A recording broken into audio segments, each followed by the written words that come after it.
The rip kicks off with a woman driving through the night, reassuring a terrified individual on the phone that she is safe. But the moment she steps out of her car, the reassurance ends in a brutal ambush.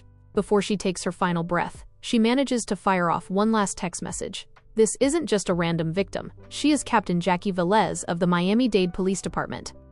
The feds roll into Miami with an iron fist, and the primary target of their investigation is Jackie's own team, the Tactical Narcotics Team, TNT. Rumors are swirling that these elite officers have been moonlighting as high-end burglars, hitting drug houses for personal gain. The feds are convinced Jackie was dirty, and that her side hustle is what got her killed. Every member is interrogated, including Detective Sergeant J.D. Byrne, who was romantically involved with Jackie. When one fed gets particularly disrespectful about Jackie's legacy, J.D. snaps and beats him up, only for us to realize the fed is actually Del, J.D.'s younger brother. In the wake of the tragedy, Lieutenant Dane Dumars is promoted to captain. He almost immediately receives an anonymous tip about a house in Hialeah stuffed with cash. Dane gathers the squad for an off-the-books search, but his behavior is incredibly suspicious. He tells different team members different amounts regarding the tip, and he's constantly staring at a photo of his son and his tattoos like a man who is preparing for a betrayal. When they arrive at the house, the street is eerily empty. The only resident is Desi Molina, who insists there are no drugs in her grandmother's house. However, their money-sniffing dog goes wild, leading them to a suspiciously clean attic, despite the fact that the entire house is basically a dumpster. Behind a false wall, they strike gold, buckets stacked with approximately $20 million in cartel money.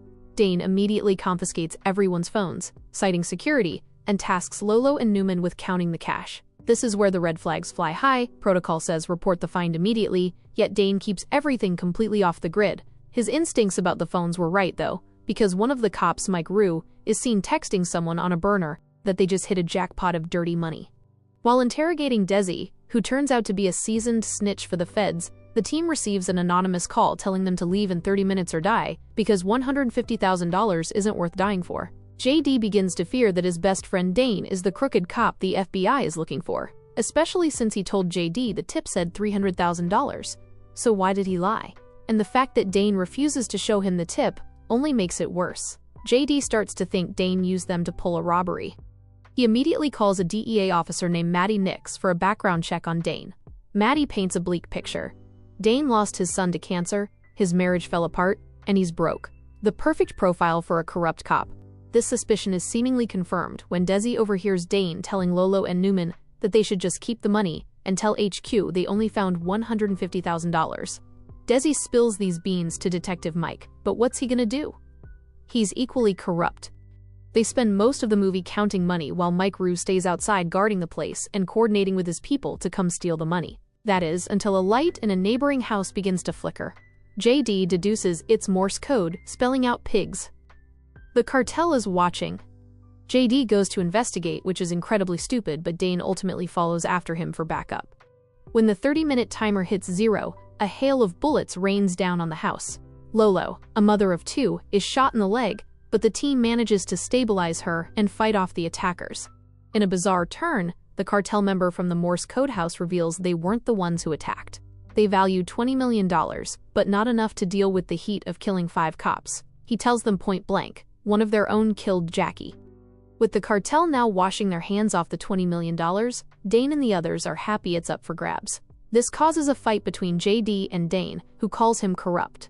Dane was Jackie's second-in-command and could have known about the stash house, killed her, taken over the raid, and stolen the money. Dane fires back that JD was gone too long and came back with a cartel friend. Someone uses this distraction to set the house on fire. Their vehicles are destroyed in the earlier gunfight, so escape isn't an option. Fortunately, Maddie Nix arrives with an armored vehicle just in time to rescue them, but for some reason Dane insists the ladies stay back. What if the attackers come back? As they drive off, everyone draws their guns in case the enemies come back, but then Dane suddenly confronts Mike Rue for being a snitch. It turns out everything Dane said in front of Desi was a trap. He knew she would tell Mike.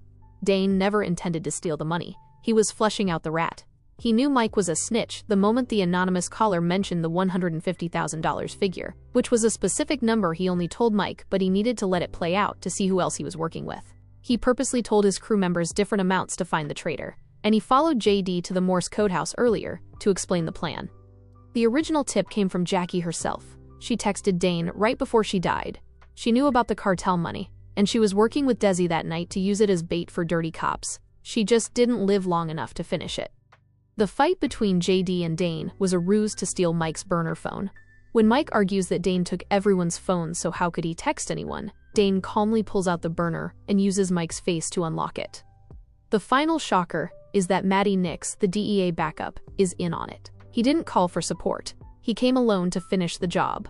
He is the anonymous shooter who attacked the house. He tries to deny it, but Mike calls his phone on his burner, proving they killed Velez together. Realizing he's caught, Matty shoots Mike Rue and takes JD and Dane hostage. But they are 10 steps ahead. JD already alerted his brother Del, who set a checkpoint and surround the truck.